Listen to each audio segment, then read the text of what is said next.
quiero hablarles sobre la santidad de Dios y cómo impacta cada aspecto de nuestra vida diaria.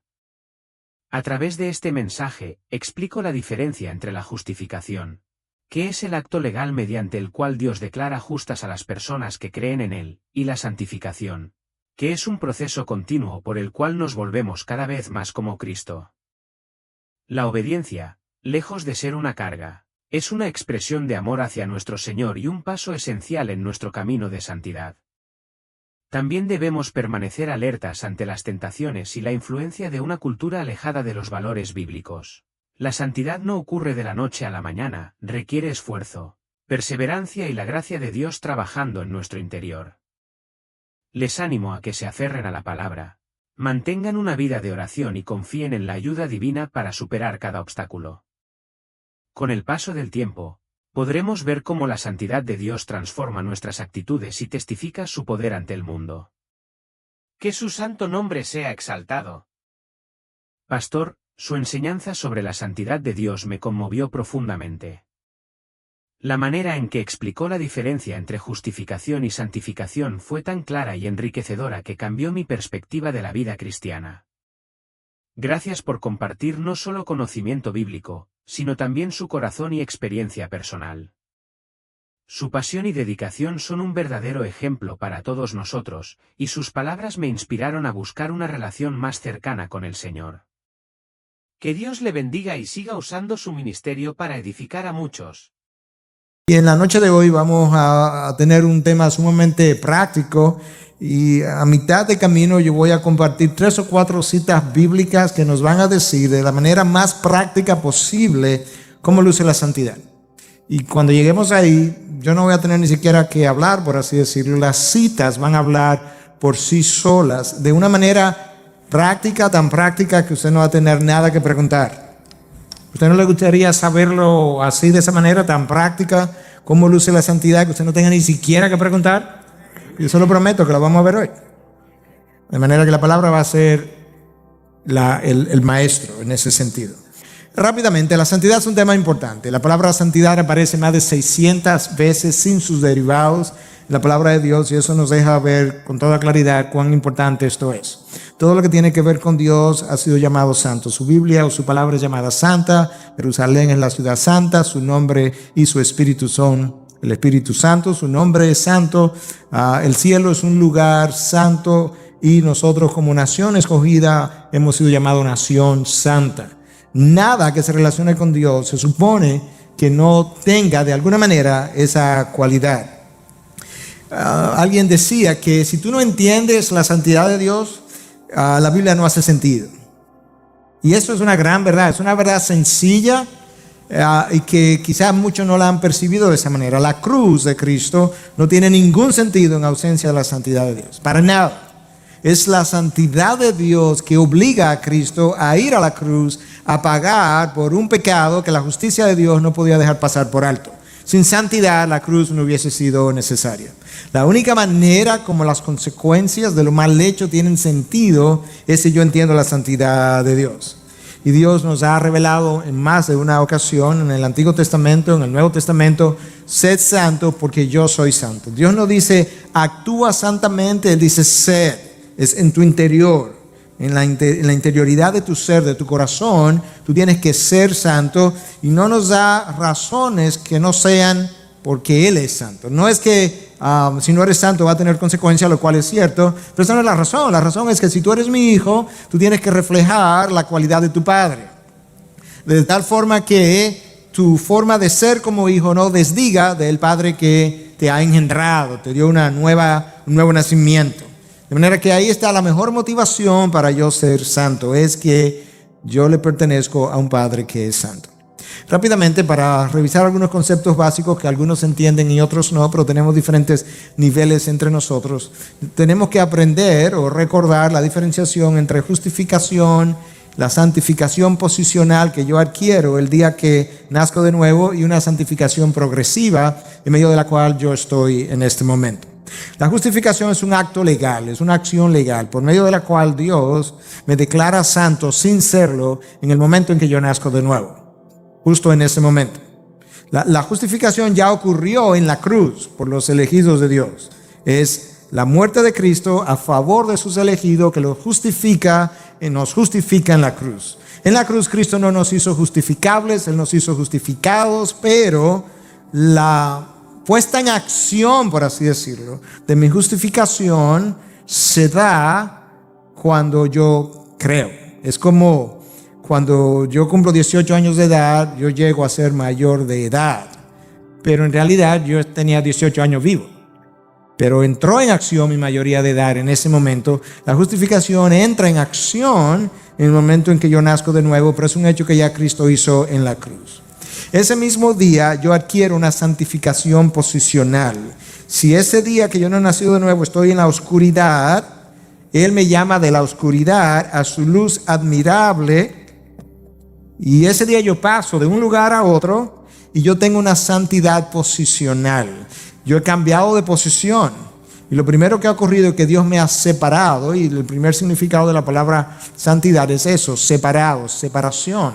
Ilustrado incluso por la misma circuncisión, donde Dios corta una parte de la piel, ¿verdad?, del hombre y lo separa, ilustrando que estaba separando una nación para sí. Como Dios saca al pueblo judío de Egipto y lo separa. Como Dios saca a Abraham de Ur de los Caldeos y lo separa. Dios, cada vez que va a entrar en contacto con alguien para trabajar con él, para relacionarse más de cerca con él, lo separa, lo aparta, y esa es la santificación posicional. Pero ahora yo tengo una obligación de crecer en santidad. Aquí está el hombre viejo. Yo tengo una obligación de irme alejando cada vez más del hombre viejo e ir entonces apoderándome, si tú quieres, de la imagen de Cristo. Es una obra que el Espíritu Santo hace en mí, pero que me permite participar en la obra de santificación. Si hay algo en lo que los teólogos se han puesto de acuerdo, incluyendo calvinistas y no calvinistas, calvinistas y armenianos, es que en la santificación el creyente participa. Nosotros hablamos de que la salvación es un monergismo. Dios solo salva. Nosotros no tenemos ninguna participación en la salvación. Es un acto unilateral de parte de Dios por medio del cual me hace nacer de nuevo. Pero cuando venimos a la santificación, todos los teólogos de ambos campos están de acuerdo que es un sinergismo. En otras palabras, Dios tiene una cosa que solamente Él puede hacer, pero a mí me toca una parte que hacer como creyente, y de ahí la palabra sinergia. Yo participo de eso. Hoy en día, por ejemplo, en esta noche, hay creyentes que no están aquí, y algunos tendrán razones justificadas, otros simplemente no tenían el deseo de venir, pero Dios no le dijo, no vayas hoy, porque no tienes que ir hoy. Él pudo haber venido y participar y escuchar la enseñanza y quizás crecer en santidad a partir de lo que escucha. Esa es mi participación. Entonces ese es el proceso que ha sido llamado santificación progresiva o en progreso. Mira como Filipenses 2:12 lo dice: así que, amados míos, tal como siempre habéis obedecido, no solo en mi presencia, sino ahora mucho más en mi ausencia, ocupaos, eso es un imperativo y me toca a mí, ocupaos en vuestra salvación con temor y temblor. Ese llamado a ocuparme de mi salvación con temor y temblor no es un llamado a que yo crezca en santidad porque puedo perder la salvación. Lo que me está diciendo es que yo tengo una santificación tan extraordinariamente fuera de serie, algo que Dios ha hecho, que yo necesito adquirir un respeto reverencial hacia la obra salvífica de Dios, la cruz de Cristo, su sangre derramada, y entonces, en vista de lo que Cristo ha hecho, cómo ha dado su vida por mí, yo debiera caminar cuidadosamente en santidad ahora. Y eso es un llamado imperativo que el apóstol Pablo nos recuerda: ocupaos tú, en base a lo que Dios ha hecho, que son las cosas, como dijimos la vez pasada, son los indicativos, es todo lo que Dios ha hecho. Bueno, en vista de que ya fui justificado, entonces ocúpate tú de tu santificación, y Dios entonces está haciendo un trabajo que es tan extraordinario que Él pone en nosotros tanto el querer como el hacer, pero en el querer como el hacer que Dios pone, Él permite que mi voluntad se resista en ocasiones a lo que es el proceso de santificación, con consecuencias que vienen para que yo pueda entonces responder y seguir caminando en el proceso de santificación progresiva. Vamos a hablar un poquito de lo que la santidad es y no es. Y mucho de esto tiene que ver con lo que veníamos diciendo el miércoles pasado, un mal entendimiento en los últimos varios años de cuál es la participación que al creyente le toca y un rechazo hacia lo que tradicionalmente, desde la época de la Reforma hasta esta parte, había sido aceptado como bueno y válido, que nos corresponde a nosotros como creyentes hacer en mi proceso de santificación. Kevin DeYoung en su libro dice, la santidad no es nada menos que obedecer mandatos. Y hasta ahí alguien pudiera decir, pero espérate un momento, porque eso suena como fariseico. Pero yo creo que lo que balancea eso, y lo vamos a terminar de explicar, es lo siguiente, pero es más que mera obediencia. En otras palabras, cuando tú ves a una persona santa, esa persona santa vive en obediencia y está obedeciendo mandatos. Es fiel a su esposa, a sus hijos, es fiel con su iglesia, es fiel a Dios, diezma, honra a padre y madre, honra a Dios, tiene su forma de guardar el día de reposo, aunque no lo haga a la manera del Antiguo Testamento, no es avaro, no codicia, cada uno de los mandamientos. Es una persona que está viviendo en santidad. Entonces, justo después de ese comentario, Kevin hace este otro. Después de todo, Cristo nos dijo, si me amáis, renuncia a toda regla, mandamiento y religión y haz lo que quieras. No. O sea, si yo tengo una relación con Dios, hay mandatos que yo sigo, mandatos que obedezco. Yo no abandono toda regla, yo no abandono todo mandamiento. Y yo tengo una religión que va más allá que un cuerpo de creencias. Yo tengo una relación. Pero hay toda una definición de lo que esa religión cristiana es, que tradicionalmente ha sido definida en términos de credos que afirmamos, que creemos y cosas que obedecemos. Lo que Cristo dijo realmente fue, si me amáis, obedeced mis mandamientos. Yo creo que ahí Cristo establece un par de cosas. Número uno, mi santidad requiere obediencia a sus mandamientos. Ahora, la motivación primaria por la cual Dios quiere que yo le obedezca no es la que frecuentemente nosotros tenemos, que es miedo a las consecuencias. Él está tratando de ayudarme a entender que la razón primaria para yo obedecer debe ser amor por Él. Pero si le amo, voy a obedecer y voy a obedecer mandamientos. De manera que parte de lo que estamos tratando de comunicar es que la santidad no es el abandono de todo mandamiento o toda regla, porque eso suena a legalismo. No, es todo lo contrario. La persona santa que vive en santidad es una persona que vive en obediencia. Y el mandato a la obediencia es continuo a lo largo de toda la palabra de Dios. Porque la santidad es y no es. La santidad es más que moralidad. Hay personas que viven vidas más o menos morales, más o menos honestas, y no necesariamente serían calificadas de santas. Porque para comenzar, si no han nacido de nuevo, pues la primera santificación, que es la posicional, ellos no la tienen. Y yo no puedo tener santificación progresiva si no tengo la primera, la separación que Dios hace al comienzo de mi vida de creyente. La santidad es una lucha. Y en un momento vamos a poner un video cortito de Paul David Tripp, donde habla un poquito de cómo se da esa lucha. Le está hablando desde otro ángulo, pero usted lo va a poder ver en ese ejemplo. Es una lucha. Hay deseos que usted tiene, que tiene que decirle que no. Y en ocasiones hay deseos que yo tengo, que también voy a tener que decirle que no para cumplir otros a los cuales debo decir que sí. Hay momentos en que usted se levanta un domingo y a lo mejor tiene pereza y no quiere venir a la iglesia y su cuerpo le está diciendo, no, pero quédate a dormir un poco más, y usted va a tener que decirle al cuerpo, bueno, eso es un buen deseo, pero es una mala aplicación bíblica para el día de hoy. Entonces yo tengo que entender que es una lucha que yo tengo, y el apóstol Pablo habla de esa lucha continuamente. Él habla que el problema, lo vimos la semana pasada, dice, en el interior de mi ser yo me deleito en la ley de Dios, pero junto con eso, junto con ese deleite, yo veo otra ley que está en funcionamiento en los miembros de mi cuerpo, que combate continuamente contra este otro deseo que yo tengo en mi interior por la ley de Dios. Entonces es una lucha, yo tengo que entenderlo así, y esa lucha va a ser más intensa o menos intensa en diferentes momentos de la vida, dependiendo de mis tentaciones, dependiendo de cuán cerca estoy viviendo del Señor, dependiendo de en el momento en que me encuentro en medio de la tentación, qué tan fuerte yo estaba o no estaba, y entonces esa lucha se puede identificar. Ahora, la santidad no es un checklist, una lista que yo chequeado. Y uno de los problemas con el checklist es que esa lista que yo puedo chequear, por ejemplo, domingo en la mañana, chequeado. Miércoles en la noche, chequeado. Diezmo, chequeado. Devocional en las noches con mis hijos, chequeado. No toma en cuenta necesariamente los ídolos del corazón. Yo puedo hacer de mi iglesia un ídolo.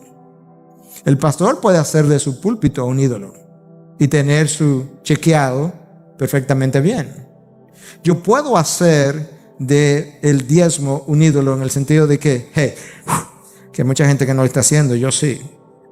Entonces el problema de esa lista de chequeo es que muchas veces no está teniendo en consideración lo que es la condición interna del corazón, y la lista en sí pudiera ni siquiera tener en cuenta el evangelio como parte de la ecuación. Además, la lista que nosotros hacemos espiritualmente se parecen a la del supermercado. Que por ejemplo, si mi esposa va al supermercado, posiblemente ella ponga brócoli, check. Tallotas, chequeado. Berenjenas, chequeada. Pero si yo voy al supermercado, eso no va a estar en mi lista. Ni chequeado ni no chequeado. Simplemente no está. Entonces, si limitamos la santidad a simplemente una lista de chequeo, cada cual va a hacer su lista selectiva de lo que él sabe que va a llenar. Y lo que a él no le guste, no lo va a llenar. Diezmo no está en mi lista. Yo no creo en eso. Eso no es del Nuevo Testamento. ¿Para qué hablar de eso? Dicen algunos. Te das cuenta de rápidamente cómo nosotros podemos ser tan selectivos en la manera de crear esto. Y finalmente, cada uno de nosotros, y sobre todo cuando pertenecemos a una generación, nosotros tenemos áreas ciegas. Cada uno de nosotros tiene áreas ciegas, áreas que no ve. Áreas incluso que están tan ciegas que yo se la critico a la hermana aquí, y el que me está oyendo dice, míralo, pero él tiene eso mismo. De hecho, él está haciendo ahora mismo lo que está criticando. No sé si a usted le ha pasado eso. ¿No le ha pasado nunca que alguien está hablando y usted dice, pero eso que él está diciendo es lo mismo que él hace? ¿Usted no le ha pasado eso? No. Sí, le ha pasado. Pues ¿sabe qué? Que otros han dicho lo mismo de usted. Tenemos áreas ciegas y las generaciones tienen áreas ciegas. Porque esta generación no considera eso importante. Y una de las cosas que esta generación de los últimos años, cristiana estoy hablando, así de nuevo, es que está considerando menos importante. De hecho, hay todo un grupo de gente que entiende que los 10 mandamientos ni aplicación tienen para hoy. De cristianos, nacidos de nuevo. Que no, que ya Cristo llenó la ley, que eso no es para nosotros. Y es contra eso que un Kevin y otros se están levantando diciendo, no. Tú no has entendido lo que hasta hace 10 años los reformadores, o 15 o 20 años, entendieron desde Martín Lutero. Y son algunas de estas cosas. Entonces, esto es otro de esos comentarios. Quiero ser espiritual, no religioso. Sí, Kevin hace este comentario. Suena muy espiritual decir eso. Pero usualmente eso significa rechazo de estándares teológicos, no, eso es legalista. Absolutos morales. Rechazo a la religión organizada. ¿Qué es una religión organizada? El hecho de que tenemos una iglesia local, tenemos pastores, tenemos diáconos, tenemos finanzas, tenemos un diezmo del cual hemos estado hablando, simplemente para que entiendan lo que es una religión organizada. En otras palabras, tenemos un cuerpo de creencias que se han organizado y que le dan vida a iglesias locales. Entonces, frecuentemente cuando alguien dice, no, yo quiero ser espiritual, no religioso, frecuentemente lo que significa es eso. Y al final de esta serie de comentarios que aparece en el libro que me he estado cubriendo, aparece esta frase: Righteousness is the goal of Christian discipleship. Righteousness, la traducción al español es justicia, pero es como el carácter moral del individuo. Claro, producido por Dios. No estamos hablando de moralismo. Yo creo que una de las cosas que nosotros necesitamos entender, que casi siempre en el lenguaje el sufijo ismo, ismo, altera por completo el significado de la palabra. Y todo el mundo que es cristiano nacido de nuevo quisiera o debiera querer una sociedad moral. Eso no quiere decir que todo el mundo debiera querer un moralismo en la sociedad. Eso no es lo mismo. Pero una sociedad más moral implicaría, por ejemplo, una sociedad donde el aborto todavía es un crimen, donde el divorcio todavía no es visto como algo que yo puedo conseguir sin justificación alguna, donde los matrimonios homosexuales todavía no son aprobados, donde los crímenes ocurren pero son raros, etcétera, etcétera, etcétera. Eso no es lo mismo que moralismo. Y ese sufijo ismo hace una diferencia monumental. Nosotros necesitamos ser humanos en nuestro trato con el uno con el otro, pero no estamos hablando de un humanismo. Ya ese ismo cambia todo absolutamente. Entonces, R.C. Sproul en su libro La Santidad de Dios dice que él ha escuchado a mucha gente decir que quiere ser ético, que quiere ser íntegro, etcétera, etcétera, etcétera. Dice, pero raramente tú escuchas a alguien diciendo, I want to be righteous. Yo quiero ser justo, en el sentido de justicia moral santa. Cuando en realidad esa es la meta del discipulado. Y en la palabra de Dios, tú oyes a Dios decir, de un José, de un Daniel, he was a righteous man, era un hombre justo. José el de María dice, he was a righteous man. En español, él era un hombre justo. Hay una limitación humana de nuestra justicia. Sabemos eso, nuestra justicia no nos entra al reino de los cielos. Nuestra justicia no es suficiente para ganarnos ningún mérito. Pero Dios tiene un estándar con el cual Él mide a los humanos. Y dice, por ejemplo, de un José el de María, como era un hombre justo, no quiso difamarla. Pero en inglés, la palabra, porque la palabra justo a nosotros todavía nos suena mucho a justicia, es righteous, un hombre santo, un hombre que camina con Dios. Rápidamente, mundanalidad versus santidad. La mundanalidad es un problema serio. El problema está hoy en día, y sobre eso están hablando muchos de estos autores, es que cualquier cosa que hoy en día nosotros decimos, eso suena más a como el mundo hace o habla o se viste. Cada vez que tú enarboles la bandera, alguien enarbola la bandera, eso es legalismo. Entonces hoy en día casi ningún cristiano puede hablar de que nada es mundano sin que haya otro que pueda pensar que eso es legalismo. Pero no lo es. Hay cosas mundanas, no necesariamente, pudiera ser, pero no necesariamente. Hay cosas mundanas que no tienen que ser vulgares. Y puesto, yo voy a usar un par de definiciones distintas, pero puesto de una forma sencilla, mundanalidad es todo aquello que el mundo hace o piensa, toda aquella forma de pensar, de vivir, que es de espalda, ha sido pensada, concebida y traída a la luz, se le ha dado parto a espalda de la revelación de Dios. Y ese listado pudiera ser enorme, porque la mayoría de las cosas en el mundo han sido concebidas fuera de la voluntad de Dios, conforme a la sabiduría humana, se conforman a deseos humanos, a deseos de la carne, y que realmente representan formas mundanas de ser, de pensar, de vivir. Formas que si Cristo estaría aquí debajo no lo hicieron. David Wells es un autor norteamericano, profesor en uno de los seminarios conocidos en Estados Unidos, Gordon Conwell. Él es un estudioso de la sociedad contemporánea, muy parecido al rol que Al Mohler ha jugado, pero desde otro ángulo. Y él, en uno de sus libros, God in the Wasteland, Dios en la tierra, no sé cómo traducirlo, ¿no? En la tierra desierta, quizá, dice, la mundanalidad es cualquier cosa que hace lucir al pecado como normal y a la piedad como algo extraño. Por ejemplo, en el pasado, en la época de los puritanos, el puritano era visto como alguien noble, digno de imitar, pero hoy en día es verdad que tenían algunas formas extremas. No podemos tapar el sol con un dedo tampoco, o querer idolatrar ninguna forma o persona, pero en general su movimiento era un movimiento de santidad. Pero si tú quisieras vivir de esa manera hoy, tú lucirías raro. Él es cristiano, muy comprometido, pero es raro, un hombre raro.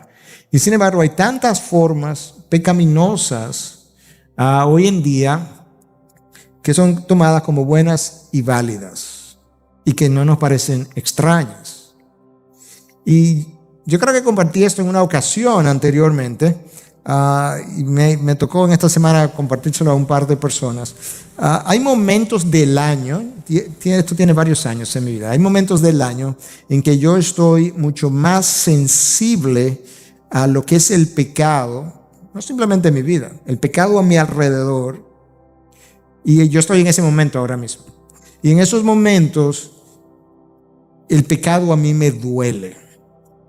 Yo no sé cómo explicarle el dolor, el pecado a mi alrededor, cosas que oigo en las conversaciones, rutinarias, me duele, me carga, me entristece. Y esto yo me alegro que no es el año entero, porque no creo que pudiera vivir así. Pero yo creo que es algo que Dios hace de vez en cuando como parte de mi proceso de crecimiento y santificación, y me permite entender algunas cosas acerca de Él. Y a la vez, en esos momentos y periodos, me hace menos juzgador.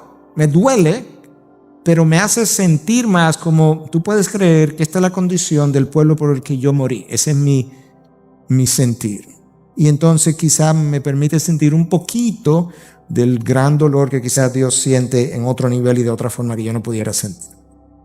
Hablando de mundanalidad, entonces, es una definición que ya yo he compartido en otras ocasiones. Susanna Wesley hizo un gran trabajo con sus dos hijos, Carlos y Juan, definió el pecado de una manera práctica de esta forma, y para mí es la mejor definición práctica de pecado, no teológica, pero práctica.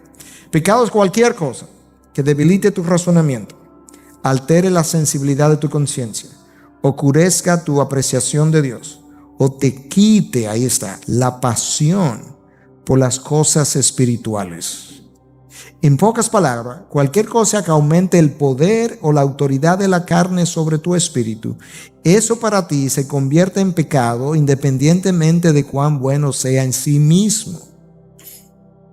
Cualquier cosa que aumente la autoridad o el poder de mi carne sobre mi espíritu, eso se convierte inmediatamente para ti en algo pecaminoso. Porque está alterando tu sensibilidad por las cosas de Dios. Porque te está robando el apetito por las cosas espirituales. Porque tienes una sensibilidad mucho menor a lo que sería la voz de Dios. Porque tiene una conciencia menos sensible al pecado, menos sensible a lo que es aquello que viola las cosas de Dios. Y entonces eso para nosotros es pecado. Yo creo que nosotros tuviéramos eso en mente, esa definición, nosotros entenderíamos mucho más rápidamente lo que es mundanalidad y lo que no es. Nosotros tenemos un llamado en la palabra a alejarnos de la mundanalidad. Escucha esto. Santiago 4:4. Oh almas adúlteras, ¿no sabéis que la amistad del mundo es enemistad hacia Dios? Por tanto, el que quiere ser amigo del mundo se constituye en enemigo de Dios. Piensa un momentico lo que implica querer ser amigo del mundo. Nosotros leemos eso, inmediatamente pensamos en las formas vulgares y extremas. Drogas, alcohol, pornografía, etcétera, etcétera, inmoralidad. Pero honestamente yo no creo que al leer eso y hablar de ser amigo del mundo, yo no creo que eso es lo que Santiago está teniendo en mente. Eso es parte de esa gran sombrilla, pero yo creo que él está teniendo en mente cosas mucho más comunes y corrientes que estas. Si mi deseo como individuo, como creyente, como médico, es codearme con la gente que tiene nombre en el mundo, y eso me hace sentir importante, y cuando yo tengo una reunión con fulano, yo digo, no, porque esta tarde yo estaba con don fulanito, eso es parte de esa mundanalidad y de esa amistad con el mundo. Una amistad con el mundo es una atracción por aquellas cosas que el mundo hace y disfruta y que no formarían parte de lo que es el carácter santo de Dios, y que tú jamás verías a Cristo en eso. Porque representarían un desplazamiento de Cristo de su primer lugar y un reemplazo en ese primer lugar por otras cosas en el mundo. Y en esos momentos, en esos periodos en que yo mencionaba que Dios me hace más sensible durante un tiempo del año, si hay algo que Él me permite ver con mucha frecuencia, yo hablaba con alguien ayer sobre eso, es con cuánta facilidad yo puedo ver en esos tiempos cómo Dios es reemplazado en esa conversación y hay otra cosa que está ocupando su lugar. Y todo eso es parte de lo que es el estándar mundano, es la forma como el mundo piensa, como el mundo se viste, como el mundo va a la universidad, como el mundo va a trabajar, con los deseos, con las motivaciones que compramos, que vendemos, que entablamos relaciones. No, yo tengo que hacerme amigo de fulano, porque fulano es un hombre importante y tú no sabes lo que él puede representar en el futuro. Todo eso es mundanalidad. Todo eso es como el mundo piensa y se mueve.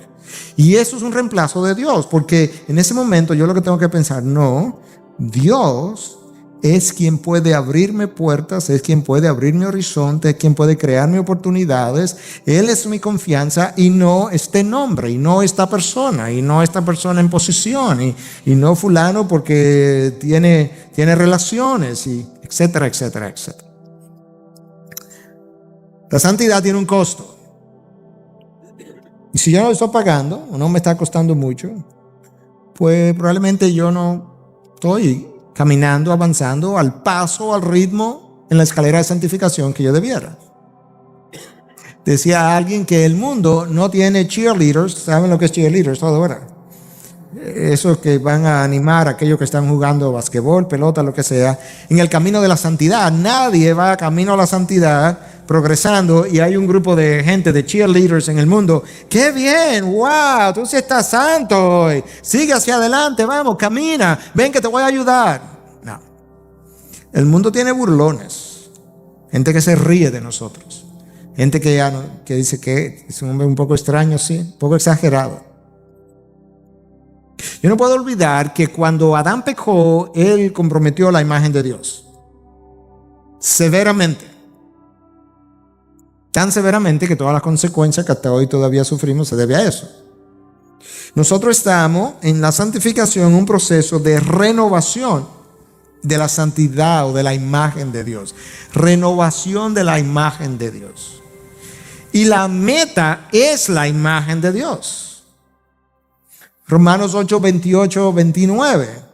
Nos recordamos la primera parte, todas las cosas ayudan a bien, cooperan para bien para aquellos que han sido llamados conforme a su propósito, pero el próximo versículo me dice de qué manera es que cooperan para bien. Romanos 8, 28 no dice en ningún momento que todo lo que a mí me ocurre es bueno. No hay muchísimas cosas malas que Dios mismo te tildaría de malas, desde el punto de vista de bueno o malo, pero Dios las va a hacer cooperar para bien. ¿Para qué cosa? Para formar la imagen del Hijo en mí, que eso es lo que el próximo versículo dice. En ese sentido es que son buenas, porque contribuyen a formar la imagen del Hijo en mí. De manera que si la meta es renovar hasta crear completamente al final la imagen que Adán perdió, entonces el ser santo, que es mi llamado, no es nada más, no es ninguna otra cosa que no sea ser como Dios. Y de hecho, eso es justamente el llamado que Dios nos hace a través de la pluma de Pablo. Sed imitadores de Dios. De manera que cuando usted piense en de qué forma yo debo ser santo, esa es la definición, ser como Dios. Sed santo porque yo soy santo. Ser imitadores de Dios es ser como Él. Ir renovando la imagen que Adán perdió hasta llegar a convertirme en la imagen completa del Hijo es ser como Dios cada vez más. Esa sería una definición práctica. Ahora, yo tengo que entender, aquí es donde nos vamos a parar para mostrar el video en unos segundos, y luego entonces yo voy a revisar versículos bíblicos, que quizá con eso terminamos, esos versículos y sus comentarios. Con esos versículos me van a decir a mí, de manera práctica, cómo luce la santidad. De manera que yo no voy a interpretarlo, sino lo que el pastor piensa, es de manera práctica en el día a día. ¿Cómo se supone que una persona santa vive y luce? Lo vamos a ver en los pasajes. Pero antes, voy a hacer una anotación para traer el video. Porque el video me va a ayudar a mí a entender Paul Tripp está hablando. Conocimiento no se traduce necesariamente y frecuentemente en santidad. Se supone que la santidad pudiera ser sinónimo de madurez espiritual.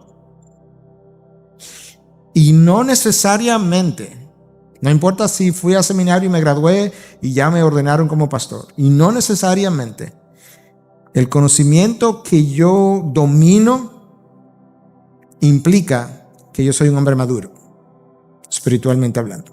De eso trata el video, lo vamos a ver son 3 minutos 45 segundos más o menos. Si pudiéramos apagar las luces y está traducido. Tiene que pensar en eso. Yo creo que si hay algo que Ivy ha recibido es mucha instrucción. Miércoles, domingo, viernes, sábado, grupo de pareja, grupo de aplicación bíblica. Y honestamente, muchas veces en conversaciones cotidianas, yo mismo me percato que la cantidad de conocimiento pasado no está siendo reflejada en los estilos de vida. Pero nos convencemos que acumulación de conocimiento es madurez espiritual, lo cual implicaría santidad. La pregunta entonces es, prácticamente, ¿cómo luce la santidad? ¿Cómo el apóstol Pablo, en Romanos y otras de sus cartas, nos va a decir, mira, esto como un hombre santo, en el día a día, ya no teológicamente definido, luce? Recuerda que Romanos, los primeros 11 capítulos, tiene mucha teología de cómo Dios se le reveló al hombre, cómo el hombre tiene en su conciencia revelación de que Dios existe y en la naturaleza, cómo la salvación es por gracia y no por obras, a través de la fe. Todo eso está en Romanos. Cómo no hay condenación para aquellos que están en Cristo Jesús, Romanos 8.1, Romanos 9, la doctrina de la elección, predestinación. Pero cuando Pablo llega a Romanos 12, del 12 al 16, todo práctica. Todo lo anterior es teoría, la ortodoxia. Romanos 12 al 16 es la praxis, la práctica. Y lo que Pablo me está diciendo es, de Romanos 12 en adelante, oye, en vista de todo esto que yo te enseñé, esto es como se supone que ese cuerpo de doctrina haya transformado tu vida para que viva de esta manera. Entonces aquí está. El amor sea sin hipocresía, aborreciendo lo malo. No es simplemente que yo lo identifique, no, eso es malo. No, que yo lo aborrezca. Cuando lo veo frente a mí, en la televisión, en mi mente, en el otro, aplicándoos a lo bueno. Ser afectuosos unos con otros, con amor fraternal, con honra. Daos preferencia unos a otros. ¿Oyeron eso? Daos preferencia, no tú primero, no hermano tú, no como tú digas.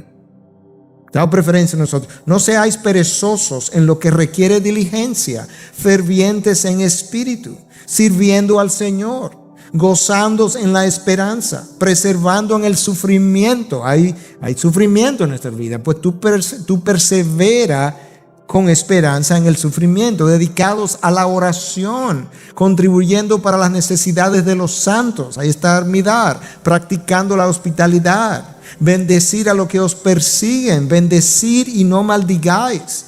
Gozaos con los que se gozan, llorar con los que lloran, tener el mismo sentir unos con otros. No seáis altivos en vuestro pensar, sino condescendiendo con los humildes. No seáis sabios en vuestra propia opinión. Nunca paguéis a nadie mal por mal.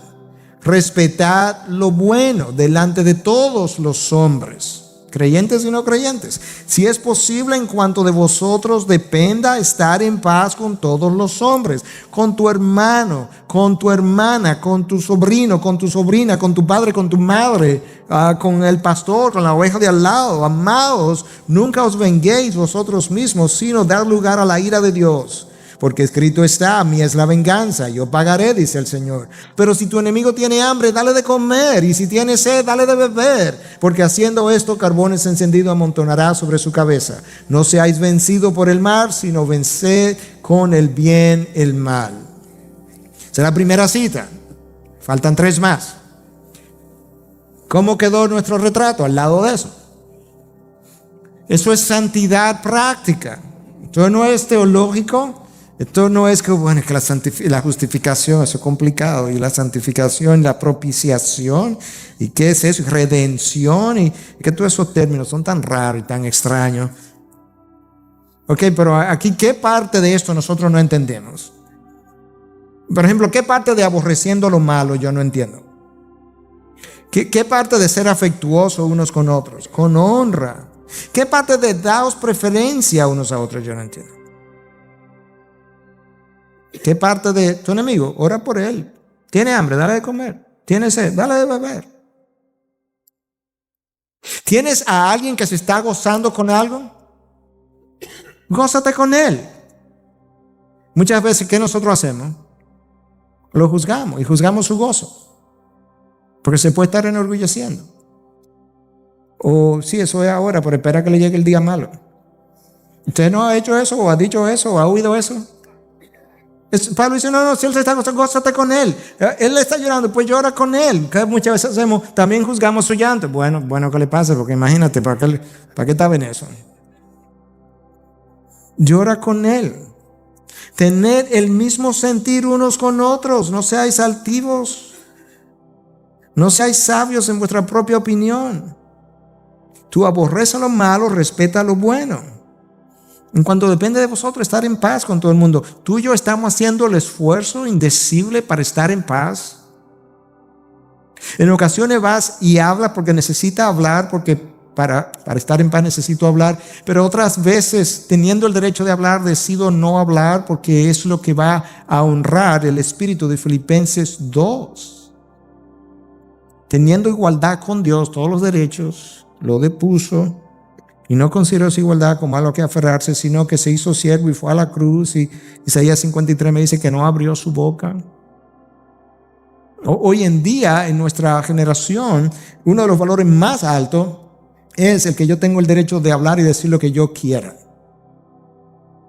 Pero un valor más alto es que yo tengo ese derecho, y cuando se trata de honrar a Cristo, yo renuncio a ese derecho. Por honrar a Cristo. Por honrar su santidad, por honrar la cruz, por estar en paz con todo el mundo en cuanto dependa de mí. No seáis vencidos por el mal, venced con el bien. A veces esa sola lista ni en el hogar nos va tan bien. Imaginémonos con todos los demás. Ok, entonces ahora, como Pablo comenzó diciendo, el amor se hace en hipocresía. Pastor, yo no entendía eso bien de cómo que el amor se hace en hipocresía. Defínalo. Yo dije que yo iba a poner la palabra hablar. El amor es paciente. Esas 10 horas de que habló Paul Tripp ahí esperando en el salón del médico, sin tener esa reacción, eso es, el amor es paciente. Eso fue como él lo definió. Yo no estoy aquí pensando, yo amo a esta mujer y tengo que esperar 10 horas, yo voy a esperar 10 horas. El amor es paciente. Es bondadoso. La bondad es una cualidad que quiere hacer algo por el otro antes de que el otro lo pida. El amor no tiene envidia, no desea lo que el otro tiene.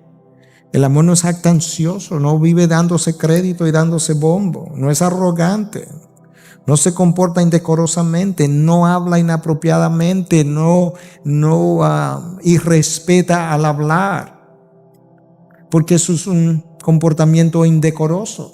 Y eso es válido para mi esposo, para mi esposa y para mis hijos, a quienes le hablamos con frecuencia indecorosamente. Eso no es amor, no busca lo suyo. Quiere que el otro sea el que esté suplido, no se irrita. Nuestros grados y frecuencias de irritación y la facilidad con la que nos molestamos hablan de más amor propio que amor por el otro. De acuerdo a eso, no toma en cuenta el mal recibido. Si me ofendieron, lo perdoné. Si me hirieron, lo perdoné. No es que dice no me hirieron, pero no lo toma en cuenta. No se regocija de la injusticia, sino que se alegra con la verdad. Todo lo sufre, todo lo cree. No es que cree lo que es mentira, sino que cuando el otro viene y dice, hermano, yo quisiera perdonarte y que comencemos de nuevo, él cree eso. Él no dice, eso dice él ahora, tú vas a ver mañana. No, a eso es que se está refiriendo en ese contexto. No es que, mira, yo llegué aquí a las 7, no, pero yo sé que tú llegaste a las 5, pero no me lo creo. No, porque eso no es conforme a la realidad. Es que en el contexto de relaciones, cree en la buena intención del corazón del otro cuando nos sentamos a hablar y decís, yo estoy de acuerdo, no, yo decidí creerte. Todo lo cree, todo lo espera, todo lo soporta.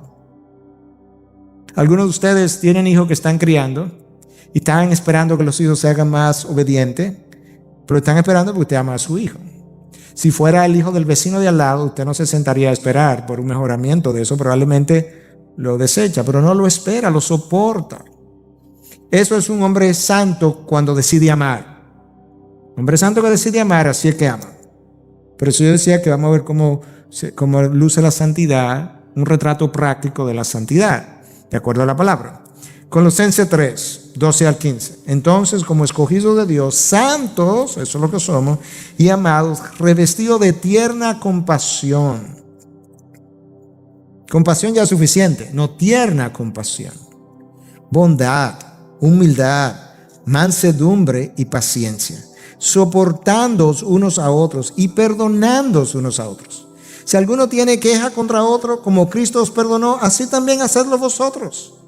Y sobre todas estas cosas, vestido de amor, que es el vínculo de la unidad, y que la paz de Cristo reine en vuestros corazones, a la cual en verdad fuisteis llamados en un solo cuerpo, y ser agradecidos. Ser agradecido de lo que tienes, de lo que recibes, de lo que te da tu esposo, tu esposa, tus hijos, tu iglesia, tu pastor, tu diácono, el vecino, el jefe. Bueno, pero no me está dando esto. Puede ser, pero puede agradecerle a Dios por esto otro. Y ayudar a nuestros hijos a cultivar un corazón agradecido. El otro día algo sencillo, y no porque me dé palmada en la espalda, pero es un ejemplo sencillo, no hay nada extraordinario. Pero tenemos un sobrinito en la casa, a quien amamos mucho. Y era día de su cumpleaños y él había recibido una serie de cosas en el día, y en la noche él fue a abrir algo. Bueno, por X razones que no vamos a entrar en el detalle, pensamos que no era tiempo de él abrir ese otro regalo o lo que sea. Entonces él como que se molesta. Entonces yo le llamo y digo, fulano, escúchame, bajito. En la mañana tuviste piscina, tuviste tus amigos, tuviste pizza, tuviste bizcocho, tuviste refresco, tuvimos nosotros contigo allá. ¿Tú ves todo lo que Dios te dio? Pues entonces yo creo que tú tienes mucho que agradecerle a Dios por este día. Y mañana tú abres esto y tendrás otra cosa que agradecerle a Dios. Ser agradecidos. Pero nuestros hijos copian nuestro malagradecimiento de todas las veces que nos oyen quejarnos de lo que no tenemos. Si hace mucho sol, nos quejamos. Si llueve mucho, nos quejamos. Si el pan está muy caliente, nos quejamos. Si la comida no está tan calientica como yo quisiera, nos quejamos. Eso es lo que ellos copian. Y nosotros tenemos que desarrollar. Yo estoy convencido que el otro, incluyendo a nuestros hijos, cambia más. No estoy diciendo que no hagamos todo lo que la palabra nos manda, pero cambia más en la medida en que es expuesto a una imagen más parecida a la de Cristo que la del hombre viejo. La simple observación y trato de esta manera, compasivo, manso, humilde, perdonador, teniendo en cuenta al otro, la observación de eso produce un mucho mejor efecto que todas estas bocas que abrimos, que no es manso. Todas estas formas exasperadas no son mansas, no son humildes. No hablan de amor, no hablan de tolerancia. Pastor, porque usted no ha estado ahí, es posible, pero tendrían ustedes que decirme lo mismo cuando yo lo haga. Finalmente, 2 de Pedro 1, 5 al 7, para cerrar, porque son las 9 y tenemos ese compromiso y seguimos la semana que viene. Por esta razón también, obrando con toda diligencia, añadir a vuestra fe virtud. Eso es la santidad. Es virtud. ¿Cuáles? O virtudes. ¿Cuáles? Las del carácter de Cristo. A la fe con la que me hizo nacer de nuevo, yo tengo que agregarle, y eso me toca a mí. Hay un trabajo que Dios va a hacer, pero Pedro me dice a mí, añadir, ¿quién? Imperativamente, tú. Trabaja en esto con temor y temblor. Ocúpate en esto, sé diligente, obrando con toda diligencia, añadir a vuestra fe virtud, y a la virtud conocimiento, y al conocimiento dominio propio, y al dominio propio perseverancia, y a la perseverancia piedad. La piedad es ese carácter justo, final. Todo eso va a producir piedad, dominio propio, fe, virtud. Hay virtudes que yo puedo cultivar. Conocimiento, eso va a producir entonces un carácter piadoso. Ese es un retrato práctico de la santidad. Yo creo que en esta noche, con esas 4 citas bíblicas, ya nosotros no tenemos que volver a decir, es que yo no estoy tan seguro como que eso luce. Sí, el pastor lo define, pero eso no es fácil. La palabra en ningún momento dijo que iba a ser fácil. Lo que tiene que ser es bíblico.